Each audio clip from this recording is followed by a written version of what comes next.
ഏതോ ഒരു സംവിധായകന്റെ മൂക്ക് അടിച്ചു പൊട്ടിച്ചെന്നൊക്കെ പറഞ്ഞിട്ടുണ്ട്. അതെ അതെ, ഞാനും മേജറും തമ്മിലൊരു ആദ്യത്തെ സിനിമകൾ ഓഫർ ചെയ്ത സമയത്ത് അതിലത്തെ ഡയറക്ടർ മേജർ ആയിരുന്നു. ഐ വാസ് 19 ആ സമയത്ത്. ആ സമയത്ത് ഉണ്ടായ ഒരു ചെറിയൊരു ഇതാണ്. വല്ലം പറ്റിയോടാ, ഇതിൽ കൂടുതൽ എന്ത് പറ്റാനാ കുറിപ്പേട്ടാ? ഞങ്ങൾ ഭയങ്കര മാൻലി ആൾക്കാരാണെന്ന് എന്റെ വിശ്വാസം. അങ്ങനത്തെ ആൾക്കാർ ചിലപ്പോൾ സംസാരിച്ചപ്പോ ഉണ്ടായ ഒരു കശപിശ് എന്ന രീതിയിലാണ് ഞാനിത്.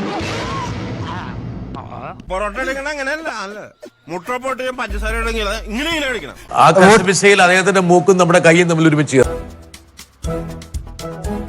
ഞാൻ രണ്ടെണ്ണം അല്ല അതിൽ കൂടുതൽ താങ്ങും കേട്ടോ. Not very proud of it actually. ഞാൻ അതിലേക്ക് അത് ഞാനും മേജറും തമ്മിലുള്ള സംഭവമാണ്. എനിക്ക് എന്റെ മനസ്സിൽ എപ്പോഴും ഒരു ഇൽ ഫീലിംഗ് ആയിട്ട് എന്നെ കുറിച്ച് ഞാൻ മനസ്സിലാക്കുന്നത് ഞാനും മേജറും ഏകദേശം ഒരേപോലെ ആണെന്ന് ഒരു ടെമ്പറമെന്റ് ആൾക്കാർ. അങ്ങനത്തെ ആൾക്കാർ ഏറ്റവും സംസാരിച്ച് വന്നപ്പോ ഒരു പോയിന്റ് കഴിഞ്ഞപ്പോ എനിക്കിത് എങ്ങനെ ഹാൻഡിൽ ചെയ്യുന്ന ആ പ്രായത്തിൽ എനിക്ക് മനസ്സിലായില്ല. ഞാൻ കയ്യിൽ നിന്ന് പോയി തന്നെ. അളിന് കുഴപ്പമൊന്നുമില്ലല്ലോ. ഇതൊക്കെ എന്താണ് ഇവനല്ലേ ഇതൊന്നും കൊണ്ടത്?